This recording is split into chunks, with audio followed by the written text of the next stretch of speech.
વિદેશથી ભારત આવતા લાખો ભારતીયો, એનઆરઆઈ અને તેમના પરિવારજનો માટે આજે અમે એક અત્યંત મહત્વપૂર્ણ માહિતી લઈને આવ્યા છીએ. જો તમે America, Canada, UK, Australia, Europe, મધ્ય પૂર્વ અથવા દુનિયાના કોઈ પણ દેશમાંથી ભારત આવવાની તૈયારી કરી રહ્યા છો, તો આ સમાચાર તમારા માટે ખૂબ જ ઉપયોગી સાબિત થઈ શકે છે. કારણ કે એરપોર્ટ પર કસ્ટમ્સ ચેકિંગને લઈને દર વર્ષે હજારો મુસાફરો મુશ્કેલીમાં મુકાય છે. ઘણા લોકો સાચા નિયમોની જાણ ન હોવાના કારણે ભારે કસ્ટમ ડ્યુટી ચૂકવે છે. કેટલાક લોકોનો કિંમતી સામાન જપ્ત થઈ જાય છે, તો કેટલાક મુસાફરો સામે કાનૂની કાર્યવાહી પણ કરવામાં આવે છે. ખાસ કરીને સોનું, મોંઘા મોબાઈલ, લેપટોપ, કેમેરા અને અન્ય કિંમતી વસ્તુઓ સાથે મુસાફરી કરતા લોકો માટે કસ્ટમ્સના નિયમો સમજવા ખૂબ જરૂરી બની જાય છે. જુલાઈ 2026 દરમિયાન વેકેશન અને તહેવારોની સિઝનને કારણે ભારતના મોટા એરપોર્ટ પર મુસાફરોની સંખ્યા ઝડપથી વધી રહી છે અને તેની સાથે કસ્ટમ વિભાગે પણ ચેકિંગને વધુ કડક અને ટેકનોલોજી આધારિત બનાવી દીધું છે. તેથી આજે અમે તમને એવા નિયમો વિશે માહિતી આપીશું જે તમારી મુસાફરીને સરળ બનાવી શકે છે અને તમને ભારે નુકસાનથી બચાવી શકે છે. સૌથી પહેલા વાત કરીએ સોનાના નિયમોની. વર્ષોથી મુસાફરોમાં સૌથી મોટો સવાલ એ રહ્યો છે કે આખરે કેટલું સોનું ભારત લાવી શકાય અને તેના પર ટેક્સ ક્યારે લાગે છે. અગાઉ ઘણા લોકો એવું માનતા હતા કે સોનાની બજાર કિંમતના આધારે ટેક્સ નક્કી થાય છે, જેના કારણે ભારે ગૂંચવણ ઊભી થતી હતી. હવે નિયમોની ચર્ચામાં વજનને વધુ મહત્વ આપવામાં આવી રહ્યું હોવાનું જણાવવામાં આવે છે, જેના કારણે મુસાફરો માટે ગણતરી કરવી વધુ સરળ બને છે. જો કે દરેક મુસાફરે મુસાફરી કરતા પહેલા સત્તાવાર કસ્ટમ્સ માર્ગદર્શિકા તપાસવી જરૂરી છે, કારણ કે નિયમો સમયાંતરે બદલાઈ શકે છે. હવે વાત કરીએ વ્યક્તિગત ઉપયોગ માટેના સોનાના દાગીનાની. સામાન્ય રીતે એવી માહિતી આપવામાં આવે છે કે પુરુષ મુસાફરો માટે મર્યાદિત વજન સુધી અને મહિલા મુસાફરો માટે તેનાથી વધુ વજન સુધીના વ્યક્તિગત ઉપયોગના સોનાના દાગીનાને લગતા અલગ નિયમો હોઈ શકે છે. પરંતુ અહીં એક મહત્વની વાત સમજવાની છે કે આ પ્રકારની છૂટ દરેક મુસાફરને આપમેળે મળતી નથી. તેનો લાભ સામાન્ય રીતે લાંબા સમયથી વિદેશમાં રહેતા ભારતીય મૂળના લોકો અથવા એનઆરઆઈને જ મળતો હોય છે. જો કોઈ વ્યક્તિ માત્ર થોડા દિવસની રજાઓ ગાળવા વિદેશ ગયો હોય અને પછી પરત આવી રહ્યો હોય, તો તેના માટે નિયમો અલગ હોઈ શકે છે. એટલું જ નહીં, આ પ્રકારની છૂટ માત્ર પહેરવાના દાગીનાઓ માટે જ હોય છે. સોનાના બાર, બિસ્કિટ અથવા સિક્કા માટે અલગ કસ્ટમ પ્રક્રિયા અને ડ્યુટી લાગુ પડી શકે છે. ઘણા પરિવારોમાં લગ્ન, સગાઈ અથવા અન્ય શુભ પ્રસંગ માટે વિદેશથી દાગીના લઈને આવવાની જરૂર પડતી હોય છે. આવી સ્થિતિમાં ઘણા લોકો મૂંઝવણમાં પડી જાય છે કે શું વધુ સોનું લાવી શકાય. આવા કિસ્સાઓમાં કસ્ટમ અધિકારીઓ સમક્ષ જરૂરી દસ્તાવેજો, લગ્નનું આમંત્રણ, ખરીદીના બિલ અને માલિકીના પુરાવા રજૂ કરવાનું મહત્વપૂર્ણ બની શકે છે. કેટલાક વિશેષ કિસ્સાઓમાં અસ્થાયી આયાત સંબંધિત પ્રક્રિયાનો ઉપયોગ થઈ શકે છે, પરંતુ તેની શરતો અલગ હોઈ શકે છે. તેથી જો કોઈ ખાસ પ્રસંગ માટે વધુ દાગીના લાવવાના હોય, તો મુસાફરી પહેલા સત્તાવાર માહિતી મેળવી લેવી ખૂબ જરૂરી છે. હવે વાત કરીએ સોનાના સિક્કા, બિસ્કિટ અને કાચા સોનાની. અહીં સૌથી મોટી ભૂલ મુસાફરો એ કરે છે કે તેઓ માને છે કે દાગીનાની જેમ જ આ વસ્તુઓ પણ સરળતાથી લાવી શકાય છે, પરંતુ હકીકતમાં આવા સોના માટે અલગ નિયમો લાગુ પડે છે. જો કોઈ મુસાફર આ પ્રકારનું સોનું લઈને આવે છે, તો તેણે એરપોર્ટ પર રેડ ચેનલમાં જઈને તેની જાહેરાત કરવી પડે છે અને લાગુ પડતી કસ્ટમ ડ્યુટી ચૂકવવાની રહે છે. જો કોઈ વ્યક્તિ સોનું છુપાવીને ગ્રીન ચેનલમાંથી બહાર નીકળવાનો પ્રયાસ કરે, તો તે ગંભીર કાનૂની મુશ્કેલીમાં મુકાઈ શકે છે.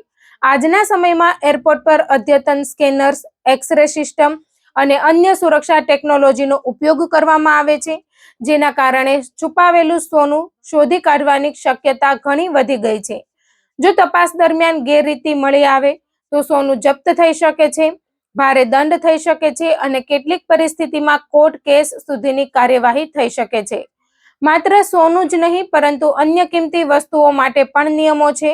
વિદેશથી પરત ફરતા ભારતીય મુસાફરોને સામાન્ય મર્યાદા સુધી વ્યક્તિગત ઉપયોગનો સામાન ટેક્સ વગર લાવવાની છૂટ હોય છે. તેમાં મોબાઈલ ફોન, કેમેરા, ઘડિયાળ, કપડાં અને અન્ય વસ્તુઓનો સમાવેશ થઈ શકે છે. ઉપરાંત કેટલાક ઇલેક્ટ્રોનિક ઉપકરણો માટે અલગ છૂટના નિયમો પણ હોઈ શકે છે. જો કોઈ મુસાફર એકથી વધુ નવા લેપટોપ, મોટી સંખ્યામાં મોબાઈલ ફોન અથવા વેપારના હેતુસરનો સામાન લઈને આવે તો તેના પર કસ્ટમ ડ્યુટી અને અન્ય કર લાગી શકે છે. પરંતુ પોતાના ઉપયોગમાં રહેલા જૂના મોબાઈલ, જૂના લેપટોપ, કપડાં અને વ્યક્તિગત વસ્તુઓને સામાન્ય રીતે અલગ રીતે જોવામાં આવે છે. જો તે વેપાર માટે ન હોય. હવે વાત કરીએ એરપોર્ટ પરની સૌથી મહત્વપૂર્ણ પ્રક્રિયાની. જ્યારે તમે ભારતના આંતરરાષ્ટ્રીય એરપોર્ટ પર પહોંચો છો ત્યારે તમને બે ચેનલ જોવા મળે છે, ગ્રીન ચેનલ અને રેડ ચેનલ. ગ્રીન ચેનલ એવા મુસાફરો માટે હોય છે જેમની પાસે ડ્યુટી ચૂકવવાની જરૂરિયાત ન હોય અને તમામ સામાન નિયમોની અંદર હોય. જ્યારે રેડ ચેનલ એવા મુસાફરો માટે હોય છે જેમની પાસે ડ્યુટી પાત્ર સામાન હોય અથવા જેને કસ્ટમ વિભાગ સમક્ષ પોતાની વસ્તુઓની જાહેરાત કરવાની જરૂર હોય. ઘણા મુસાફરો ઉતાવળમાં ગ્રીન ચેનલ પસંદ કરી લે છે, પરંતુ જો તેમની પાસે જાહેર કરવો જરૂરી હોય એવો સામાન હોય તો આ નિર્ણય ભારે પડી શકે છે. નિયમ મુજબ યોગ્ય ચેનલ પસંદ કરવી ખૂબ જ મહત્વપૂર્ણ છે. સરકારે મુસાફરોની સુવિધા માટે ડિજિટલ વ્યવસ્થા પણ શરૂ કરી છે. હવે ઘણા કિસ્સાઓમાં મુસાફરો પોતાના સામાન અને ડિક્લેરેશનની માહિતી અગાઉથી ઓનલાઈન આપી શકે છે, જેના કારણે એરપોર્ટ પર સમય બચી શકે છે અને પ્રક્રિયા વધુ સરળ બની શકે છે. જો મુસાફર પહેલેથી જ જરૂરી માહિતી આપી દે તો કસ્ટમ અધિકારીઓ માટે પણ ચકાસણી સરળ બની જાય છે. હવે વાત કરીએ એવી સામાન્ય ભૂલોની જે દર વર્ષે હજારો લોકો કરે છે. સૌથી મોટી ભૂલ છે સોનું છુપાવીને લાવવાનો પ્રયાસ. કેટલાક લોકો સોનાને કપડામાં સીવી દે છે, બૂટમાં છુપાવે છે અથવા બેગના ગુપ્ત ખાનામાં રાખે છે. પરંતુ આજના આધુનિક એરપોર્ટ પર આ પ્રકારના પ્રયાસો સફળ થવાની શક્યતા ખૂબ ઓછી છે. જો સોનું મળી આવે તો તેને માત્ર જપ્ત જ નહીં કરવામાં આવે, પરંતુ મુસાફર સામે ગંભીર કાનૂની કાર્યવાહી પણ થઈ શકે છે. બીજી મોટી ભૂલ એ છે કે ઘણા લોકો પોતાના સગા સંબંધીઓ અથવા અજાણ્યા લોકોનું સોનું પોતાના નામે લઈને આવે છે. જો તપાસ દરમિયાન યોગ્ય બિલ કે માલિકીનો પુરાવો ન મળે તો આખો સામાન મુશ્કેલીમાં મુકાઈ શકે છે.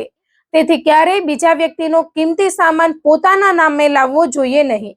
એક મહત્વની સલાહ એ પણ છે કે સોનાની ખરીદીના અસલી બિલ, ગેરંટી કાર્ડ અથવા અન્ય જરૂરી દસ્તાવેજો હંમેશા હેન્ડબેગમાં રાખવા જોઈએ.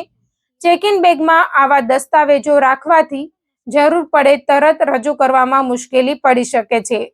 ઉપરાંત સોના સાથે ખૂબ મોટી માત્રામાં રોકડ રકમ રાખવાનું પણ ટાળવું જોઈએ, કારણ કે કેટલીક પરિસ્થિતિમાં અન્ય સરકારી એજન્સીઓ પણ તેની તપાસ કરી શકે છે.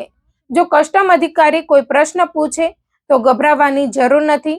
શાંતિથી અને સાચી માહિતી આપવી એ જ સૌથી યોગ્ય રસ્તો છે. ખોટી માહિતી આપવી અથવા દલીલ કરવી સ્થિતિને વધુ ગંભીર બનાવી શકે છે.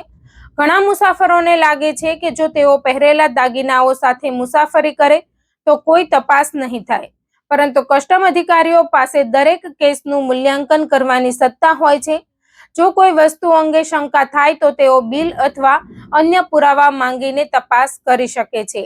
તેથી કિંમતી દાગીનાઓ સાથે મુસાફરી કરતી વખતે તમામ જરૂરી દસ્તાવેજો સાથે રાખવા ખૂબ જરૂરી છે.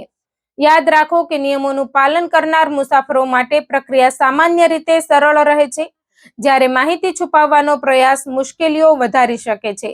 આજના સમયમાં એરપોર્ટ પર આર્ટિફિશિયલ ઇન્ટેલિજન્સ આધારિત સ્ક્રીનિંગ સિસ્ટમ, અદ્યતન એક્સ-રે મશીનો અને જોખમ વિશ્લેષણ ટેકનોલોજીનો ઉપયોગ કરવામાં આવી રહ્યો છે. એટલે હવે માત્ર બેગ જ નહીં, પરંતુ મુસાફરીના પેટર્ન, જાહેર કરેલી માહિતી અને અન્ય પરિબળોનું પણ વિશ્લેષણ કરવામાં આવે છે. તેથી જૂની રીતો અપનાવીને નિયમોથી બચી જવાની શક્યતા લગભગ સમાપ્ત થઈ ગઈ છે. સરકારનો હેતુ સામાન્ય મુસાફરોને હેરાન કરવાનો નથી, પરંતુ સોનાની તસ્કરી, ગેરકાયદેસર આયાત અને કર ચોરીને રોકવાનો છે. જો તમે આગામી દિવસોમાં ભારત આવવાના છો તો મુસાફરી પહેલા કસ્ટમ્સના લાગુ પડતા નિયમોની સત્તાવાર માહિતી જરૂર તપાસો. જરૂરી હોય તો પોતાના સામાનનું યોગ્ય ડિક્લેરેશન કરો. તમામ બિલ અને દસ્તાવેજો સાથે રાખો. યોગ્ય ચેનલ પસંદ કરો અને કસ્ટમ અધિકારીઓને સંપૂર્ણ સહકાર આપો. થોડી સાવચેતી તમને હજારો કે લાખો રૂપિયાના નુકસાનથી બચાવી શકે છે અને તમારી મુસાફરીને સંપૂર્ણપણે નિરાતે પૂર્ણ કરી શકે છે. સૌથી મહત્વની વાત એ છે કે નિયમોની જાણકારી રાખવી એ જ સુરક્ષિત મુસાફરીની ચાવી છે. યોગ્ય માહિતી, યોગ્ય દસ્તાવેજો અને કાયદાનું પાલન, આ 3 બાબતોનું ધ્યાન રાખશો તો એરપોર્ટ પર કોઈ પણ પ્રકારની મુશ્કેલીનો સામનો કરવાની શક્યતા ઘણી ઓછી થઈ જશે.